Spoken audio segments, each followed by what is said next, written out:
تو ہمارے جو جوان تھے وہ توپوں کو انہوں نے خاموش کروایا. چونڈا اور کھیم کرن جو ہے وہ بھارتی ٹینکوں کا قبرستان بن گئے تھے. ایئر فورس نے ایسے کارنامے سر انجام دیے کہ انڈیا کو چھٹی کا دودھ یاد کروا دیا. ممتاز مفتی ہمارے ایک بہت بڑے رائٹر تھے. انہوں نے اپنی بک الکھ نگری میں لکھا ہے ایسی باتیں اور ایسی چیزیں مارز وجود میں اس زمانے میں آئیں کہ لوگ سمجھنے سے قاصر تھے. ایون انڈین آرمی نے بھی، پائلٹس نے بھی بہت جگہوں پہ کہا کہ ہمیں نہیں پتہ وہ جو سفید یونیفارم میں جو تلواروں سے لڑائیاں لڑ رہے تھے وہ لوگ کون تھے. سفید گھوڑوں پہ بیٹھے ہوئے تھے وہ، اور ان کے ہاتھ میں تلواریں تھیں جو بجلی کی سی چمک تھی، تلواریں چمک رہی تھیں. اور وہ ہمارے آگے ایک آرمی کا پائلٹ ہے، اس نے کہا کہ میں پل دریا کا تھا، وہ میں برباد کرنا چاہتا تھا. تو میں اپنا جہاز لے کے جب میں پل کے قریب پہنچا ہوں تو میں نے کیا دیکھا کہ پل ایک نہیں ہے، اس کی جگہ 10 پل ہیں. اب اسے نہیں سمجھے کہ اس 10 میں سے کون سا پل میں نے گرانا ہے، کون سا تباہ کرنا ہے. اور وہ کہتا میں واپس آ گیا. اس طرح کی بہت سی مثالیں ہیں جو انڈین آرمی کے لوگوں نے کہا کہ اندیکھے لوگ تھے. کون لوگ تھے جو آتے تھے، جنگ کرتے تھے. کسی نے سبز اماموں والے لوگ دیکھے تو کوئی وائٹ کپڑوں والے لوگوں کے ذکر کرتے ہیں. تو وہ اللہ کی طرف سے شاید مدد تھی. اللہ تعالیٰ ہر جگہ مسلمان جہاں کم تعداد میں ہوں ان کو کم تعداد کے باوجود ان کو فوقیت دیتے ہیں، ان کو دشمن پہ ہمیشہ فتح دلاتے ہیں، کیونکہ وہ اللہ کے نام کے لیے لڑ رہے ہوتے ہیں، وہ اللہ کے لیے لڑ رہے ہوتے ہیں. تو انڈیا نے جو بھی عزم، جو بھی وہ ٹھان کر آئے تھے، ان کو ایسی منہ کی کھانی پڑی کہ شاید تاریخ میں کبھی نہیں. اور آج انڈیا جب ان کے میڈیا پہ بیٹھے باتیں سنیں تو لگتا ہے کہ انڈیا نے شاید ہمیں ہرایا ہے. انڈیا کی ڈٹائی کا یہ عالم ہے کہ وہ بہت عجیب و غریب سے معاملات چھیڑ دیتے ہیں. بہرحال ہماری فوج، ہماری آرمی، ہماری فضائیہ اتنے بہادر ہیں کہ ہم ساری زندگی ان پہ ناز کرتے رہیں گے، ان کو یاد کرتے رہیں گے.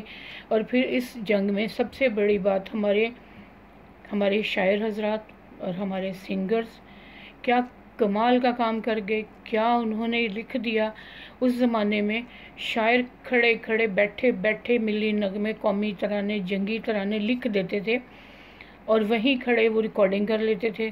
ریڈیو پاکستان نے بے تحاشا کام کیا. صدر پاکستان کی جو سپیچ ریڈیو پاکستان پر آئی تو اس کو سن کر لوگ دیوانے ہو گئے.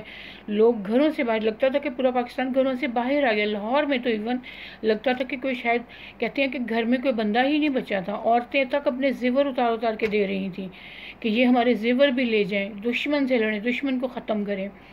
تو سنگروں نے بے تحاشا خوبصورت، شاعروں نے اتنے خوبصورت کلام لکھ دیے کہ کوئی آج تک ویسے کلام نہیں بن سکے. اور سب نے گائے. مہندی حسن، نور جہاں، مسعود رانا، مطلب ایک نہیں، نسیم بیگم، کس کا نام لیں، کچھ ان میں دنیا سے چلے گئے، اللہ کو پیارے ہو گئے. انہوں نے ایسے خوبصورت کلام گا چھوڑے کہ جو رہتی دنیا تک یاد رہیں گے. اور نور جہاں، اللہ تعالیٰ ان کو جنت میں جگہ دے. انہوں نے اپنے ملک کے نوجوانوں کا خون گرمایا، ان میں جوش، ان میں ولولہ پیدا کیا کہ وہ خود بارڈر پہ جا کے گانے گاتی تھیں ملی ترانے. اے پتر ہٹاتے نہیں وک دے، اور کیسے شاندار نغمے وہ چھوڑ گئی ہیں جو رہتی دنیا تک جنہیں ہم یاد کریں گے، جنہیں ہم کبھی بھولنا بھی چاہیں تو نہ بھول پائیں گے. کہ ہمارا ملک کے ہر بندے نے، ہر انسان نے، ہر عورت نے، ہر بچے نے، سب نے جو حصہ کوئی ڈال سکتا تھا سب نے اس حساب سے حصہ ڈالا. اس حساب سے سب نے اپنا حق ادا کیا کہ اپنے ملک کے لیے، اپنے قوم کے لیے. اللہ نہ کرے کہ دوبارہ کبھی یہ نوبت آئے، لیکن دشمن یہ سن لیں کہ یہ ملک وہی ہے 65 والا. یہ آج بھی اسی طرح کا جوش و ولولہ رکھتے ہیں. یہ آج بھی ویسے ہی اپنے ملک کا دفاع کر سکتے ہیں. یہ کبھی پیچھے ہٹنے والے نہیں ہیں. نور جہاں نے ایسے لافانی نغمے گا چھوڑے. مہندی حسن صاحب، امانت علی صاحب کہ صدیوں ہم ان کو یاد کرتے رہیں گے، سنتے رہیں گے، سر دھنتے رہیں گے. اللہ تعالیٰ ہمارے ملک کو ہمیشہ سلامت رکھے. یہ ملک مٹنے کے لیے نہیں بنا، انشاءاللہ ہمیشہ زندہ رہے گا. 6 ستمبر کے شہیدوں، غازیوں، فوجی جوانوں کو سب کے نام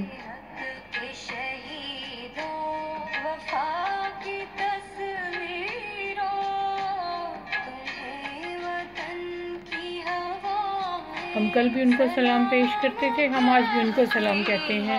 ہمارے وہ جوان، وہ فوجی، وہ آفیسرز جنہوں نے ستمبر کی جنگ میں حصہ لیا، پائلٹس جنہوں نے اپنی مثال کارکردگی سے دشمن کو ناکوں چنے چبوائے، جنہوں نے ہر محاذ پہ دشمن کو شکست دی اور 17 دنوں میں وہ کر دکھایا جو شاید بڑی سے بڑی قوم بھی نہ کر سکتی۔ یہ جذبہ ایمانی، یہ بہادری، یہ شجاعت، یہ مسلمانوں کو خون میں ملا ہے، یہ مسلمانوں کے خون میں شامل ہے۔ ہمیشہ سے بہادری مسلمانوں کا ترہ امتیاز رہی ہے، اور جس قوم کے سر پر حضرت علی کا سایہ ہو، حضور پاک جن کے نبی ہوں، اللہ تعالیٰ جس کا خدا ہو، انہیں کوئی نہیں مار سکتا، انہیں کوئی نہیں مٹا سکتا۔ تو دشمن کبھی یہ نہ سمجھے کہ پاکستانی کمزور ہیں، پاکستانی ہمیشہ رہنے کے لیے بنا ہے۔ ہماری پاک فوج کو سلام، آرمی کو سلام، بحریہ کو سلام، ہماری ساری افواج کو سلام سلام سلام۔ پاکستان ہمیشہ زندہ رہے، پاکستان زندہ باد، پاکستان پائندہ باد۔ اللہ تعالیٰ ہمارے ملک کی حفاظت کرے، ہمارے ملک پہ کبھی کوئی آنچ نہ آئے، آمین۔